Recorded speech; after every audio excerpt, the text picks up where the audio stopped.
welcome back to another ZT Global video where today we're doing a market recap for you all. Now, we're going to start with some news on the Ukraine front. The government is actually using all of these tremendous crypto donations for critical supplies within the country.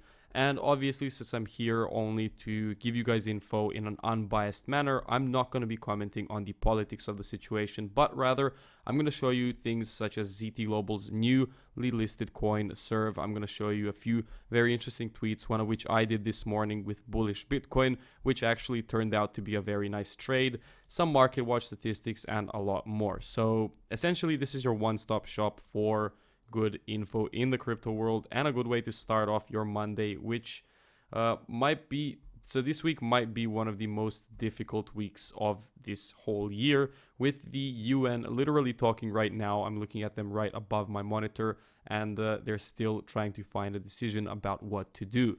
Now, when it comes to crypto in this whole story, right, critical supplies including gas, food, and military equipment are all being bought using cryptocurrencies donated as the country stands against a Russian invasion. Around 10 million already has been spent, and over 16 million of crypto was actually donated into 3 wallets associated with Ukraine's defense against the Russian invasion. Now, without getting into too much detail, this is a very nice implication of cryptocurrencies as a whole, and this is partly one of the reasons why cryptos are actually increasing right now.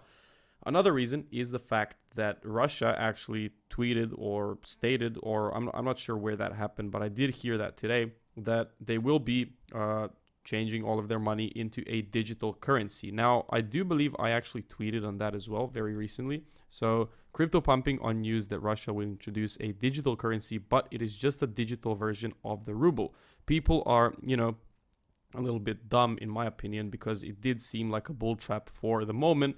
And, this could still be a bull trap right now, because until we do break this 45K level right here of very strong resistance, we are not moving in an uptrend. So that's something that you really should keep in mind, because despite all of these beautiful candles, despite everything going on right here, it's very simple, right? On the chart, you see a series of lower highs. This is a lower high, this is a lower high, and this is a lower high.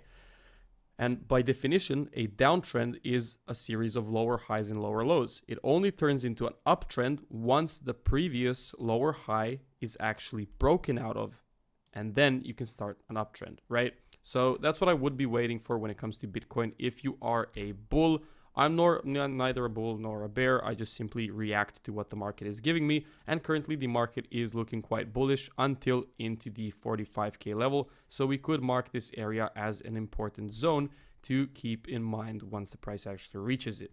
If we do break and close above it on the 4-hour time frame, it's a very, very good thing, especially if it does happen on the daily time frame. In that case, we would be tremendously bullish. And if that does happen, I do expect that if we create something along the lines of this and form a retracement down into this area, this could be a perfect buying opportunity for everyone trying to long Bitcoin, anticipating the next move towards the upside. Obviously, if we do move in the other direction, so if we do bounce off of here in a more bearish manner, we could continue to consolidate between this area, which would look mostly like a bearish correction pattern, and potentially move into the 20K level, or break this resistance, this support, find a nice shorting opportunity and move into the 20K level, just as it is the next zone of significant support. Now, how likely that is to happen? Well, we can't tell, but the best strategy always was just to dollar cost average. So enter positions everywhere where the price is right now. Purchase a little bit of crypto here, purchase a little bit of crypto here, a little bit of crypto here, a little bit here, and the most right here. And you will be fine statistically for the long term once we do tend to go up once again. Very cool stuff, very interesting stuff. I do recommend you follow me on my Twitter, if I may plug myself real quick. But as governments around the world release an onslaught of measures to punish Russia, a growing number of experts warn that Russia will almost certainly turn to cryptocurrencies to help evade sanctions. A really cool piece of information right here that I do recommend you take a look at. Read it on Forbes.com, because it is something that, first of all, drove the market very bullish today. And second of all, also, it's something that makes decentralization a very big player in today's society. So if a country that is in terrible condition. So there's sanctions on it everywhere. SWIFT is off. The monetary system is completely in shambles. Cryptocurrency could actually come and save the day. Now, I'm not going to get into political reasons. That's not why I'm here. But it's definitely something to keep an eye out on when it comes to the development of crypto in a world that is in shambles at this point, especially after a huge pump of the COVID crisis, where stimulus checks were flying left, right, and center, and the Fed pumped a lot of money into the economy and into the market as well. So that's pretty much it for today's video. Something else that I found interesting was on Market Watch that climate change is happening faster than the globe can actually adapt. The latest UN report warns. Currently, UN is actually talking about solutions to the Russia and Ukraine problem, and it's ongoing for the whole day. I guess we're going to have to see what happens, and I will comment on it next week once we do have some more info. But I did Google recently, is a deflationary currency good? And, they say that deflation is a sign of a weakening economy, but if you have prices dropping all the time, it will stimulate, and this is very far ahead, right? I'm trying to imagine what would happen if crypto was the only currency in the world.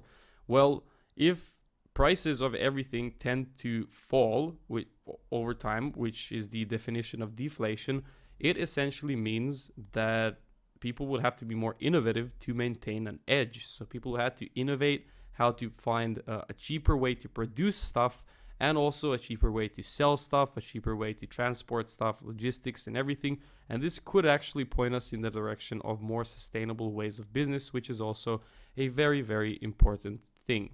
So that's it for today's video. I hope you guys enjoyed it. Make sure to leave a like, subscribe to the channel, and comment down below with your favorite thoughts and comments and questions, and I'll see you all in the next one. But lastly, I'm not a financial advisor, and anything you do invest into crypto, blockchain, or NFT projects is on your own liability, and you should do your own due diligence. So thanks for watching, and I'll see you guys next time.